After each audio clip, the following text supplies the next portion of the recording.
Ladies and gentlemen, welcome back to Driven Wyld. Today we are talking about Uber's statement on the U.S. Department of Labor's worker classification rule. So Uber has issued a statement on the newly updated worker classification rule from the Biden administration, which that rule can affect us as independent contractors depending on where you are on the independent contractor employee spectrum. So with that said, I want to go over everything that Uber is saying about the U.S. Department of Labor's new rule, what they tell you versus how it actually is, and everything in between. So with that said, let's get started. The U.S. Department of Labor issued a final rule to help determine whether a worker should be considered an employee or independent contractor under the Fair Labor Standards Act, which I made a video talking all about that. I will leave that in the description. Feel free to check it out. This rule does not materially change the law under which we operated and will not impact the classification of the over 1 million Americans who turn to Uber to earn money flexibly. Drivers across the country have made it overwhelmingly clear in the comments on this rule and in survey after survey that they do not want to lose the unique independence they enjoy. As this rule is implemented, we look forward to working with the Biden administration and making sure they continue to hear directly from drivers. So as of this moment, it is not going to affect us as independent contractors. Could it affect us in the future when Biden makes different moves or any other president makes different moves? That is to be determined. But nevertheless, at this moment, it's not affecting us or in the 60 days that it would be implemented. I'm sure that they're still going to fight it. I'm sure that there's still going to be other things on the subject that make an actual difference. But at the moment, there is no materialistic change towards independent contractors under Uber specifically. Other things to note, this rule does not contain an ABC test for worker classification, which is a good thing because the ABC test is designed to basically force people to be employees as opposed to independent contractors. So it's good that this is not applied to this new rule. There will be a 60-day window before this rule goes into effect. If I'm not mistaken, it starts on March 11th this year. Department of Labor officials have repeatedly stressed that the rule is intended to address misclassification of workers in traditional industries that is unlikely to result in any large-scale classification changes. So while this is one of the bigger headline news at the moment towards the gig economy, it really is just a headline because it's really meant to address security guards, retail workers, people that are supposed to be employees, but because people saw how they can take advantage of the independent contractor rule in that area, people are getting misclassified in that way. Not independent contractors who are multi-apping like it's their own business, or people who are just in business for themselves, working with multiple companies. People who are treated as an employee, but classified as an independent contractor. That would be what it's currently addressing based on what people are saying. Could the government use this to attack the platforms as well? I mean, I'm sure they're not planning to stop that anytime soon, but nevertheless, it's still a thing.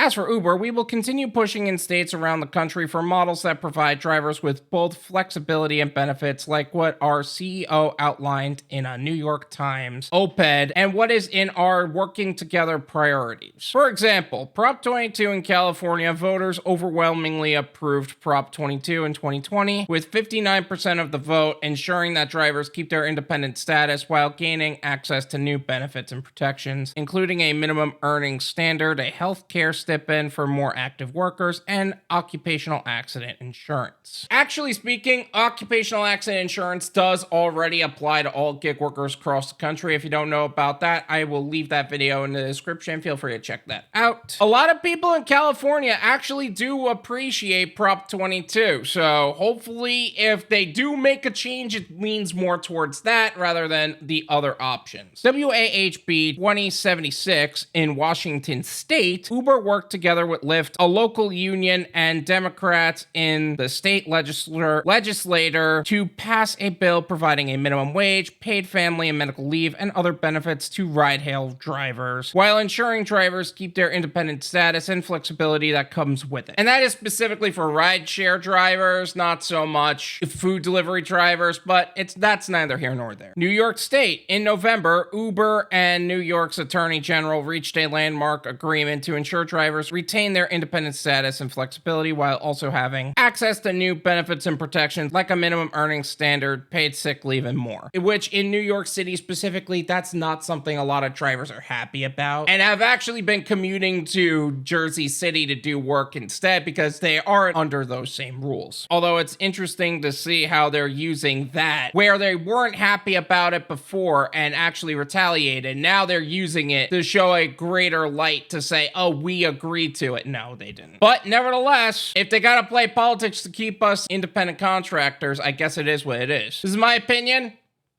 It's worth what you pay for it. None of you pay me.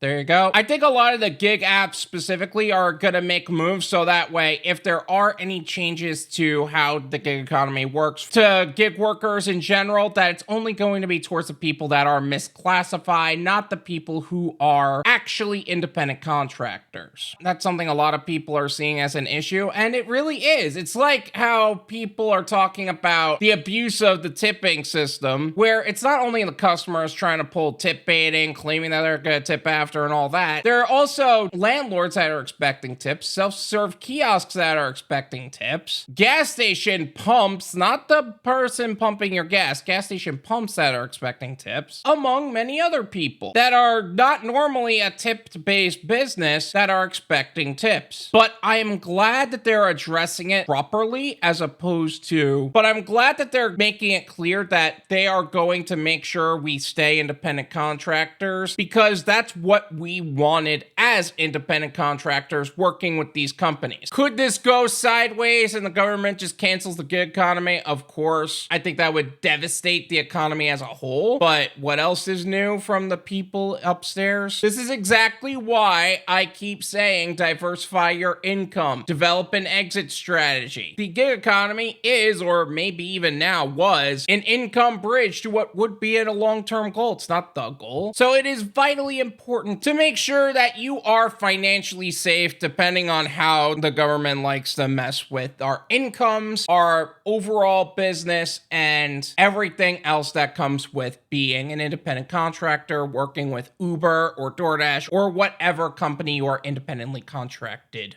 with.